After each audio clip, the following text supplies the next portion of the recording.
Hello, my name is Francisco Morandi Serpa, and I am a theater maker and teaching artist from Caracas, Venezuela, based in New York City, New York. Today, I'm at the Atlantic Acting School's acting studios, where I teach here in New York City, and I'm delighted to share this video submission for the NSA student scholarships. It's truly a joy. Next year, I will be attending Yale's David Geffen School of Drama in the MFA acting program, and I'm thrilled to be sharing my video submission, which will be a small demonstration of my own practice as a teaching artist. As an instructor, my work is at the intersection of language and breath. I'm a voice and speech instructor for the actor, and ideally, the work that we do helps actors find their natural, supported speaking voice. We do breath work and floor work, which allows students to have a real visceral sensation of allowing the muscles of the body to give over to gravity and give over to the floor. And we also work with text, so that students are cognizant of their own articulators, vowel shapes, and taking full, deep, supported sounds in order to support large amounts of texts. My practice comes from the renowned theater practitioner Chuck Jones. It's an anti-racist theater method which truly allows students of all walks of life to tap into their own natural speaking voice and doesn't determine one singular way that the English-speaking actor should speak.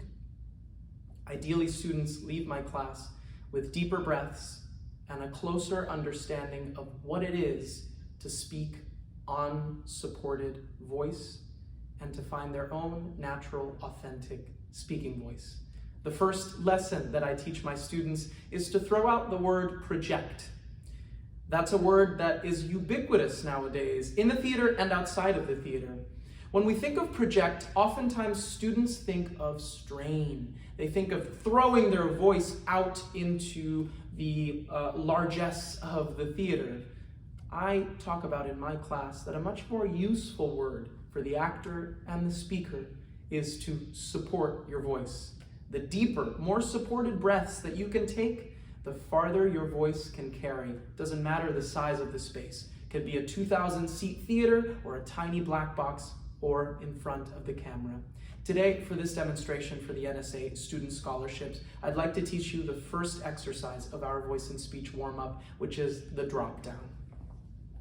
I ask students to find easy standing stance in which the muscles of the feet are parallel and the ankles are below the knees are below the hips below the shoulders, and the head floats like a balloon at the top of the shoulders, and we imagine a string attached to the top of the head. I ask students to cut that string and allow the muscles of the head to slowly bring the body down into a full drop down. I ask students to maintain a bend in the knees so circulation continues flowing through the body, and I ask students to breathe deeply as they do this. We allow the muscles of holding the head, the neck, and the shoulders to give in to gravity, and we start to feel what it's like to breathe without tension. Students then slowly, vertebrae by vertebrae, roll back up and find alignment once again. We do 3 of these, sometimes adding supported and unsupported sound that may sound like this. Ha ha, ha ha, ha ha, ma.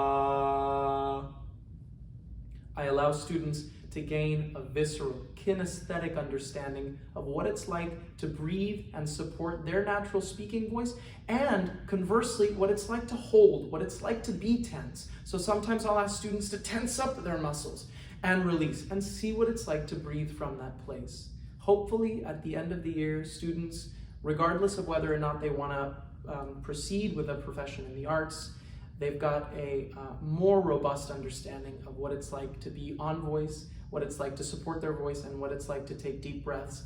Hopefully, they're a little bit more aware of what their own natural instrument is, and hopefully we've dismantled some of the negative things that they've inherited from people telling them how they sound.